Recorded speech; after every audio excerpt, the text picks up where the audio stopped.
Good morning friends. આજે આપણે chapter 7 permutation and કોમ્બિનેશનમાં કેટલાક દાખલાઓ જોઈશું. ઉદાહરણ 18 2 માર્કમાં 2 પુરુષો અને 3 સ્ત્રીઓના એક જૂથમાંથી 3 વ્યક્તિઓની એક સમિતિ બનાવવાની છે. આવું કેટલા પ્રકારે કરી શકાય? આમાંથી કેટલી સમિતિઓમાં એક પુરુષ અને 2 સ્ત્રીઓ હશે? 2 ક્વેશ્ચન છે. ઓકે, ચાલો. તો પુરુષો એટલે મેલ, બરાબર? એટલે આને આપણે એમ 2m વાંચી લઈશું અને સ્ત્રી ફિમેલ કહીએ તો 3f થઈ જશે. ઓકે, તો 2m + 3f એમ કુલ 5 વ્યક્તિઓમાંથી 3 વ્યક્તિઓની સમિતિ બનાવવાના કુલ પ્રકાર. તો 5 માંથી 3 લેવાના છે એટલે 5c3 એનું સાદુરૂપ આવશે 5c2 કહેવાશે અને 5c2 આપણે 10 મળે છે અથવા 5 * 4 / 2 * 1 તો તમને 10 મળી જશે. ચાલો, હવે 2 પુરુષમાંથી 1 પુરુષ અને 3 સ્ત્રીઓમાંથી 2 સ્ત્રીઓની સમિતિ બનાવવાના કુલ પ્રકાર. તો 2 માંથી 1 અને એટલે ડોટ 3 માંથી 2. ચાલો, 2c1 2 થશે, 3c2 ને 3c1 કહેવાશે, 3c1 પાછું થઈ ગયું 3, બરાબર? કારણ કે આપણને ખબર છે કે nc1 શું થાય n, બરાબર છે? અને આપણે બીજો શેનો ઉપયોગ કર્યો? 3c2 ને શું કહી દીધા? 3c1. ઓકે, ચાલો. તો 2 * 3 ગુણાકાર છે તો આપણને 6 આન્સર મળી ગયો. ઓકે, આમાંથી કોઈ પણ એક દાખલો પૂછે તો 1 માર્કના શોર્ટ ક્વેશ્ચનમાં અથવા 1 માર્કના MCQમાં પણ આવી શકે. ચાલો, ઉદાહરણ 17 1 માર્ક માટે જો nc9 = nc8 તો nc17 શોધો. ઓકે, ચાલો. તો nc9 = nc8 એકવાર સૂત્ર મૂકી દઈએ કોઈ પણ એક સાઈડ, બરાબર છે? જો 1 માર્કના શોર્ટ ક્વેશ્ચનમાં હોય તો આપણે આ રીત કરશું. કોઈ પણ એક બાજુ સૂત્ર મૂકી દઈએ આ સૂત્ર પરથી. તો nc9 ને કહેવાશે nc(n-9) = nc8 માટે n-9 = 8 માટે n = 7, બરાબર છે? ઓકે, ચલો. હવે આ જ દાખલો આપણને MCQમાં પૂછેલો, બરાબર?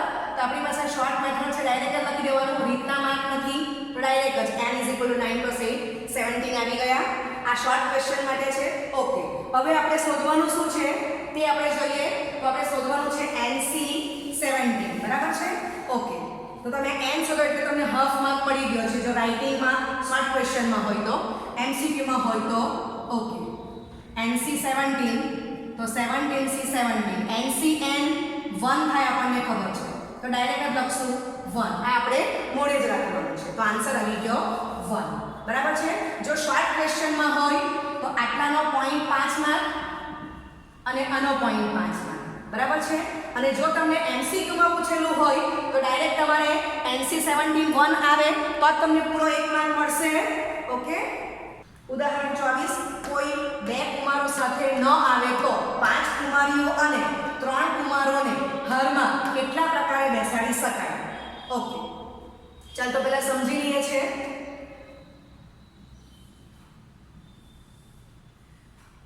કે 2 કુમાર સાથે નહીં આવવા જોઈએ, કુમાર 3 છે તો પહેલા આપણે કુમારીને ગર્લ્સ એટલે જી કીધું છે, કુમારને બોયઝ એટલે બી કીધું છે.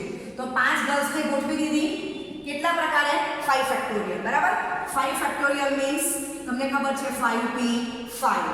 હવે તમે જો કે બબ્બે છોકરીની વચ્ચેના 4 પ્લેસ છે અને બંને કોર્નર પરના 1 1 2 એટલે કુલ 6 પ્લેસ થયા અને આપણને 3 કુમાર આપેલા છે તો આપણે એને કઈ રીતે ગોઠવી શકીએ? 6p3 રીતે કે જેથી 2 કુમાર સાથે ન આવે, બરાબર? તો માનીએ કુલ પ્રકાર શું થશે?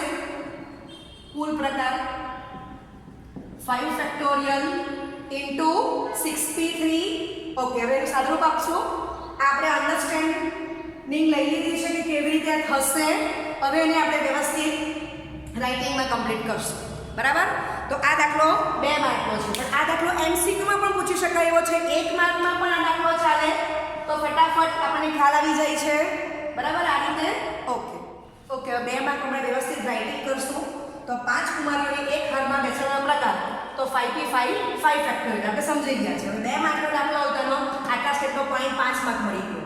આ બબ્બે કુમારીઓની વચ્ચેના 4 સ્થાન અને બંને છેડા પરના 2 સ્થાન એમ કુલ 6 સ્થાનમાંથી કોઈ પણ 3 સ્થાન પર કુમારોને ગોઠવી શકાય કે જેથી 2 કુમારો સાથે ન આવે એવી ગોઠવણીના કુલ પ્રકાર ઇઝ ઇક્વલ ટુ 6p3. આપણે સમજી ગયા છે કેવી રીતે આવે છે. તો આટલું લખશો એટલે તમને પોઈન્ટ 5 માર્ક મળી જશે. ઓકે, ચલો માટે કોઈ 2 કુમારો સાથે ન આવે તો 5 કુમારીઓ અને 3 કુમારોને ઘરમાં બેસાડવાના કુલ પ્રકાર ઇઝ ઇક્વલ ટુ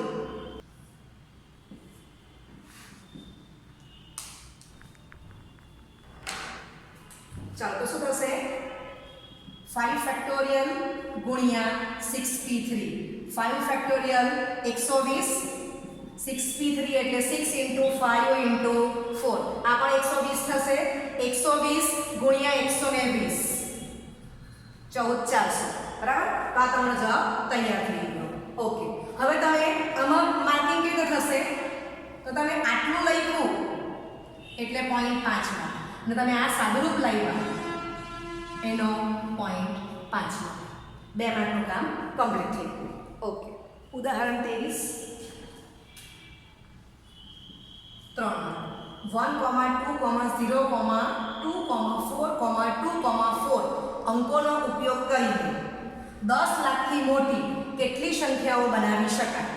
ચાલો હવે આમાં આપણે એટલી કાળજી રાખવાની છે કે 10 લાખથી મોટી સંખ્યા અંકો 1202424 નો ઉપયોગ કરીને બનાવવાની છે. તેથી 10 લાખમાં સ્થાનમાં આપણે અંક શૂન્ય લઈ શકીએ નહીં. બરાબર. જો તમે અહીંયા શૂન્ય લેવા જાઓ તો તમારી સંખ્યા કેટલા 6 અંકની થઈ જાય. બરાબર છે. આપણે તો 7 અંકની તે પણ કેવી 10 લાખથી મોટી સંખ્યા બનાવવાની છે. સમજાય છે. એટલે આ એક વસ્તુ મગજમાં રાખવાની છે કે 10 લાખમાં સ્થાનમાં અંક શૂન્ય લઈ શકાય નહીં. હવે આપણે આ દાખલો 2 રીતથી ગણશું. ઓકે, તો આ અંકનો ઉપયોગ કરવાનો છે. હવે 10 લાખના સ્થાનમાં અંક 1 હોય તો બાકી આ 6 અંકો રહ્યા એમાંથી આપણે 7 અંકની સંખ્યા બનાવવાની છે. તો 6p6 કારણ કે 10 લાખના સ્થાનમાં તો અંક 1 આવી ગયો એટલે બાકી 6 અંક રહ્યા કે આ 6 અંક છે. તો 6p6 6 ફેક્ટોરિયલ કેવા છે આપણને ખબર છે. ચાલો હવે જો કે 2 કેટલી વાર રિપીટ છે 1 2 3 એટલે છેદમાં 3 ફેક્ટોરિયલ. અને તમે જોઈ શકો છો કે 4 કેટલી વાર રિપીટ છે 2 વાર એટલે into 2 ફેક્ટોરિયલ. બરાબર છે. હવે 6 ફેક્ટોરિયલ ને શું કહેવાય 6 into 5 ફેક્ટોરિયલ. 5 ફેક્ટોરિયલ આપણને 120 મળે છે. સાદુરૂપ આપી દો. ઓકે, 3 ફેક્ટોરિયલ 6 2 ફેક્ટોરિયલ 2 એટલે 60 જવાબ આવી જશે. ચાલો ત્યાર પછી 10 લાખમાં સ્થાનમાં અંક 2 હોય એવી 7 અંકની સંખ્યા તો તમે 10 લાખમાં સ્થાનમાં 2 લેશો એટલે આ બાકીના 6 અંક રહી ગયા એમાંથી તો અહીંયા પણ 6p6 અપોન. હવે તમે જો કે 2 વખત છે અને 4 2 વખત છે 2 ફેક્ટોરિયલ into 2 ફેક્ટોરિયલ. સાદુરૂપ આપો એટલે 180 આપણે સંખ્યા મળશે. હવે 10 લાખમાં સ્થાનમાં અંક 4 હોય તો બાકીના 6 અંક આ રહ્યા એમાંથી આપણે બનાવવાનું છે 6p6 અપોન 3 ફેક્ટોરિયલ કેમ લખ્યા તો 2 કેટલી વાર રિપીટ છે 3 વખત. બરાબર. એટલે છેદમાં 3 ફેક્ટોરિયલ. સાદુરૂપ આપો તો આવી ગયું 120. માટે માંગે કુલ સંખ્યાઓ ઇઝ ઇક્વલ ટુ 60 વત્તા 180 વત્તા 120 થશે. ચાલો એટલે કેટલી સંખ્યા આવશે 360. બરાબર છે. ઓકે, હવે દાખલો કેટલા માર્કનો છે 3 માર્કનો છે. ચાલો તો આપણે શરૂઆતમાં આર્ગ્યુમેન્ટ બતાવી ગયા કે 10 લાખમાં સ્થાનમાં અંક શૂન્ય નહીં લઈ શકાય. બરાબર છે. એ જ મોસ્ટ ઇમ્પોર્ટન્ટ છે. ઓકે, અહીંયા તમે જોઈ શકો છો કે આપણી પાસે આટલા સ્ટેપ છે તો આપણે તે સ્ટેપને આપણે કેટલો માર્ક આપી દઈએ છે 1 માર્ક આપી દઈએ છે. ચાલો પછી આ જે સ્ટેપ છે અને 0.5 માર્ક આપી દો. આ 0.5 આ 0.5 બરાબર છે. ઓકે, અને આ જે તમે સાદુરૂપ અહીંયા આપી દીધેલું છે ઓલરેડી. ઓકે, અને આને તમે કહેશો એટલે આ 0.5 શરૂઆતમાં તમે જે લખ્યું કે 10 લાખમાં સ્થાનમાં શૂન્ય લઈ શકાય નહીં, એ જ સ્ટેપ છે, એક જ વાક્ય, પણ એ ઇમ્પોર્ટન્ટ છે. એ માઇન્ડમાં હશે તો જ તમે દાખલો પરફેક્ટ ગણી શકશો. એટલે તેને આપણે 1 માર્ક આપી દીધો, આ અડધો માર્ક. તો 3 માર્કનું કામ થઈ ગયું. હવે આપણે સેકન્ડ મેથડ જોઈશું. ઓકે, હવે સેકન્ડ મેથડ અંક 1 2 0 2 4 2 4 એનો જ ઉપયોગ કરવાનો છે, બરાબર. પણ 10 લાખના સ્થાનમાં શૂન્ય લઈ શકાય નહીં, બરાબર. આને આપણે 0.5 માર્ક કહી દઈશું આ સ્ટેટમેન્ટ. ઓકે, હવે 7 અંકની ગોઠવણી દ્વારા મળતી કુલ સંખ્યા is equal to 7 factorial means 77. પણ આમાં કેવું છે કે 77 લખીએ છે એટલે 10 લાખના સ્થાનમાં શૂન્ય પણ આમાં આવી જવાનું છે, બરાબર. ઓકે, ચાલો હવે 2 કેટલી વખત પુનરાવર્તન પામે છે? 3 વખત. એટલે અહીંયા છેદમાં લખ્યું 3 ફેક્ટોરિયલ. અને 4 કેટલી વાર છે? 2 વાર પુનરાવર્તન, એટલે into 2 factorial. 7 into 6 into 5 factorial, 5 factorial 120 આપણને ખબર જ છે. સાદુરૂપ આપો તો 420 સંખ્યા મળી, બરાબર છે. ઓકે, ચાલો. એટલે આમાં એવી સંખ્યા પણ છે કે જેમાં 10 લાખના સ્થાનમાં શૂન્ય હશે તો તમારી સંખ્યા 6 અંકની થઈ જશે, બરાબર છે. ઓકે, ચાલો. માટે એ લખી દીધું, એનો બીજો અડધો માર્ક. માટે 6 અંકોની કુલ સંખ્યા ઇઝ ઇક્વલ ટુ 6 ફેક્ટોરિયલ, બરાબર, અપોન સેમ જ 2-3 વખત પુનરાવર્તન થાય છે તો છેદમાં 3 ફેક્ટોરિયલ. 4 2 વખત રિપીટ થાય છે તો ઇન્ટુ 2 ફેક્ટોરિયલ. સાદુરૂપ આપો 60. માટે માંગેલ કુલ સંખ્યા બરાબર 420 માંથી તમારે 60 બાદ કરવા પડશે. જવાબ આવી ગયો 360. તો આનો 0.5 માર્ક થઈ જશે, બરાબર છે. ઓકે, તો તમે કોઈ પણ પહેલે ફર્સ્ટ મેથડમાં જાઓ કે સેકન્ડ મેથડમાં જાઓ, બરાબર, સમ સ્વરૂપ ક્રમચયની એપ્લિકેશન આમાં આવે જ છે. ઓકે,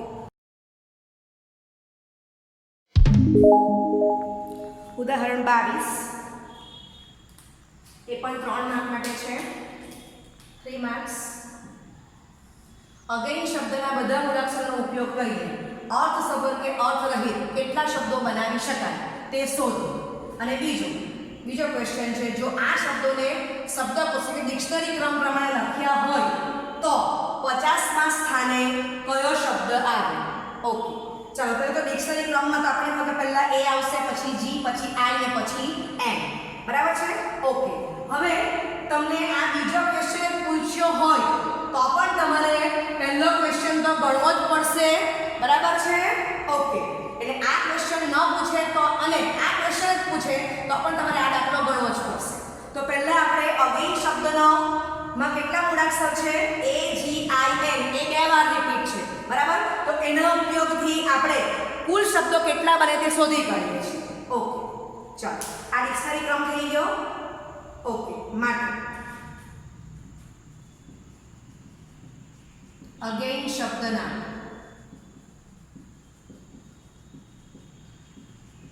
બધા મૂળાક્ષરોનો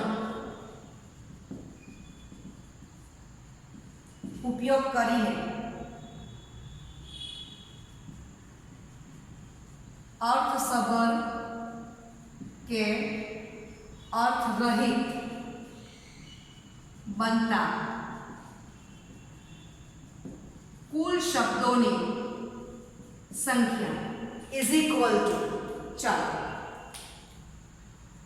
તો 5p5 એટલે 5 ફેક્ટોરિયલ અપોન, હવે તમે જોઈ શકો છો કે એ 2 વાર રિપીટ થાય છે તો છેદમાં આવી ગયા 2 ફેક્ટોરિયલ.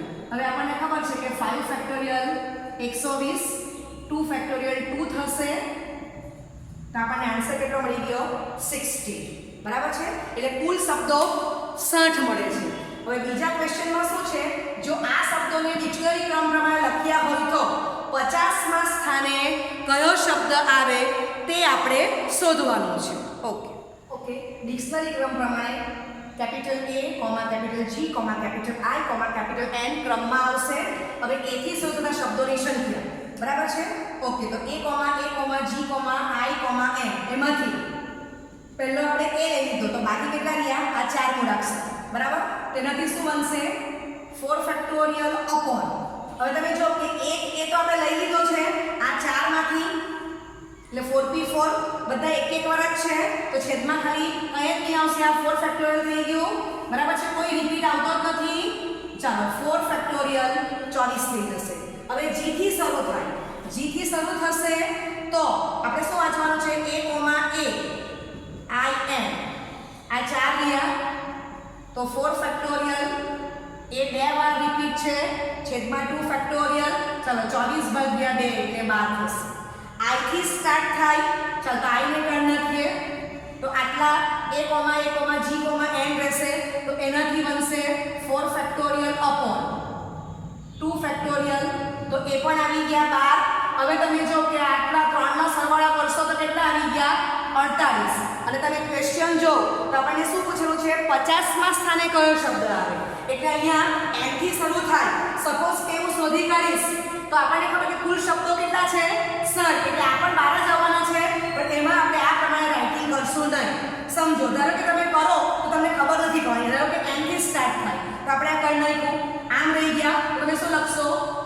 4 ફેક્ટોરિયલ અપોન 2 ફેક્ટોરિયલ 12 આ બધાનો તમે સરવાળો કરશો તો 60 આવી જશે આપણે 50 નો શબ્દ શોધવાનો છે એટલા માટે આપણે આ લખવાનું નથી બરાબર આ 48 શબ્દો ઓલરેડી બની ગયા છે હવે આપણે n થી સ્ટાર્ટ થાય બરાબર તો વારાફરતી શબ્દો બનાવતા જઈશું અને પછી જોઈશું કે 50 માં સ્થાને કયો શબ્દ આવે ઓકે તો n થી શરૂ થતા શબ્દો પહેલા 24 + 12 + 12 બરાબર 48 શબ્દો ડિક્શનરી ક્રમમાં બની ગયા છે ચાલો હવે આપણે ખબર છે કે ડિક્શનરી ક્રમમાં A, G, I, N તો હવે આપણે શું n થી સ્ટાર્ટ થતા શબ્દ બનાવવાના છે તો n થી શરૂ થતા શબ્દ તો પહેલા n લીધું પછી ડિક્શનરી ક્રમમાં જો કે A આવશે આપણી પાસે A 2 વાર છે તો લખી દા n A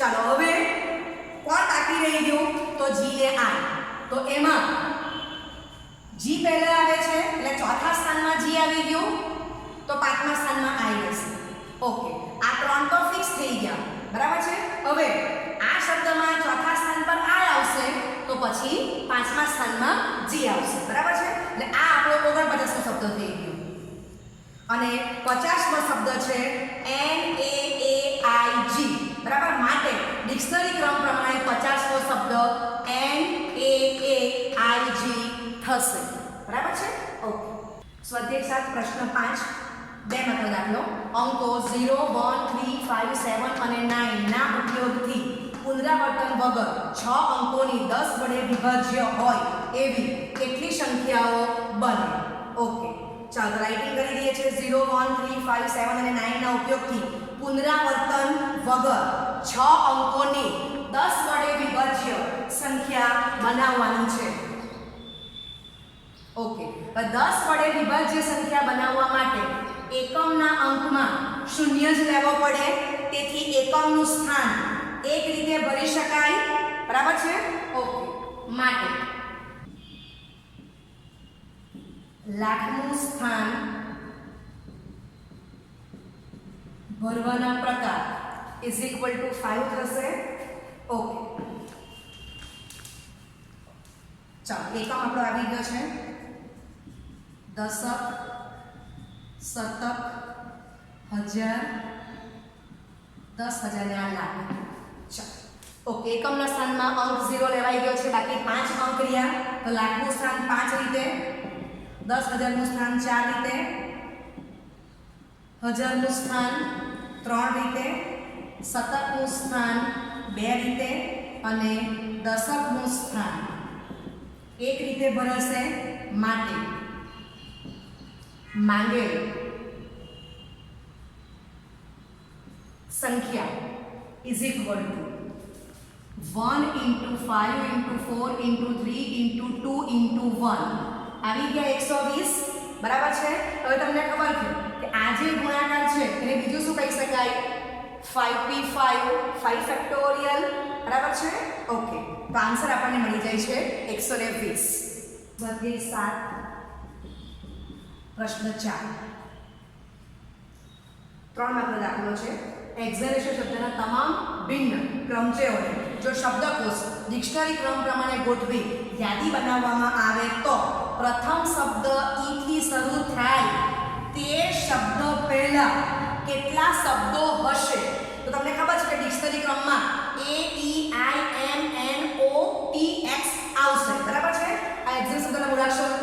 ક્રમમાં ડિક્શનરી આપણે ગોઠવીએ તો ઓકે હવે તમે જો કે એ કેટલી વાર પુનરાવર્તન પામે છે તો કે 2 વખત n કેટલી વખત છે એ પણ 2 વખત અને i કેટલી વાર છે તો એ પણ 2 વખત છે અને કુલ મૂળાક્ષર આ શબ્દમાં કેટલા છે 11 બરાબર છે હવે તમે જો કે e થી શરૂ થાય તે પહેલા કેટલા શબ્દો બને ઇટ મીન્સ કે e થી શરૂ થાય એવા શબ્દોની સંખ્યા શોધી કાઢીએ બરાબર તો એ જે જવાબ આવશે એ જ કોણ થશે e થી શરૂ થાય તે શબ્દ પહેલા બનતા શબ્દોની સંખ્યા બરાબર છે ઓકે ઓકે માટે એક્સેલ શબ્દના તમામ ભિન્ન ક્રમચયોને જો શબ્દકોશ ડિક્શનરી ક્રમ પ્રમાણે ગોઠવી યાદી બનાવવામાં આવે તો પ્રથમ શબ્દ ઈ થી શરૂ થાય તે શબ્દ પહેલા બનતા શબ્દોની સંખ્યા એટલે કે એ થી શરૂ થતા શબ્દોની કુલ સંખ્યા બરાબર ઇઝ ઇક્વલ ટુ ચલો એ 2 વખત છે પણ પહેલો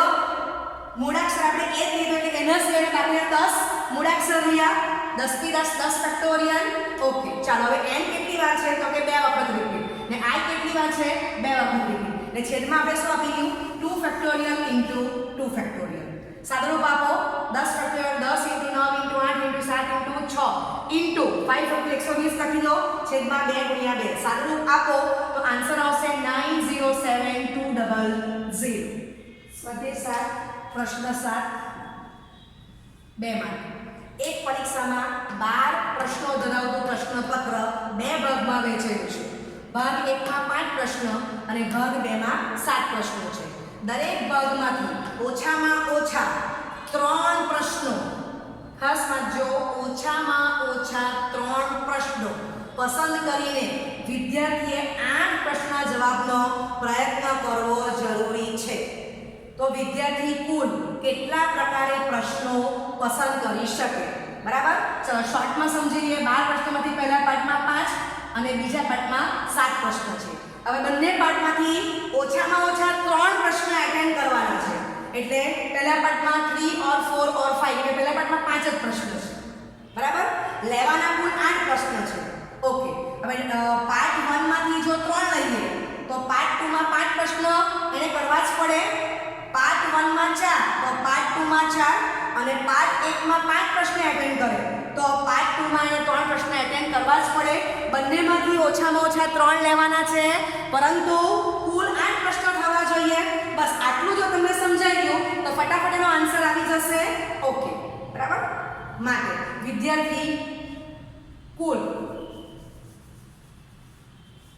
વિદ્યાર્થીઓની પ્રશ્નોની પસંદગીના કુલ પ્રકાર ઇઝ ઇક્વલ બરાબર આ બધું લખી દેવાનું છે ઇઝ ઇક્વલ ચાલો આપણે આ વસ્તુ ધ્યાનમાં લઈશું તો 5 માંથી 3 અને એટલે ડોટ તો આ 7 માંથી 5 અથવા 5 માંથી 4 અને 7 માંથી 4 અને એટલે ડોટ અથવા એટલે પાછું પ્લસ 5 માંથી 5 અને એટલે ડોટ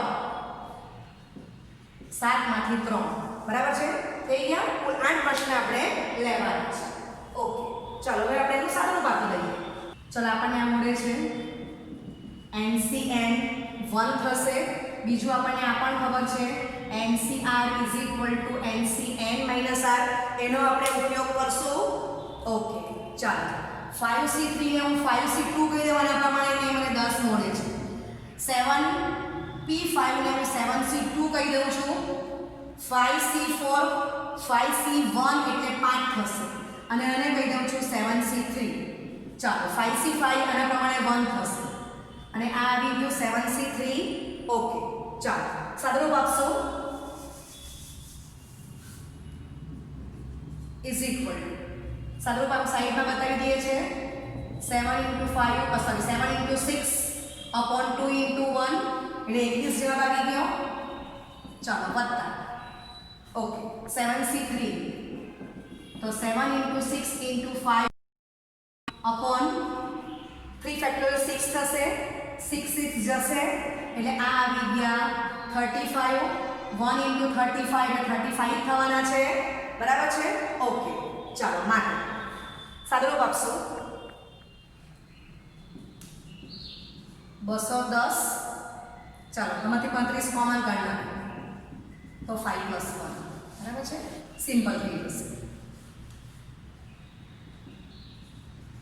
210 વત્તા 35 × 6 થશે, 210 વત્તા, ઓકે, તો 35 × 6 એ પણ 210 થશે.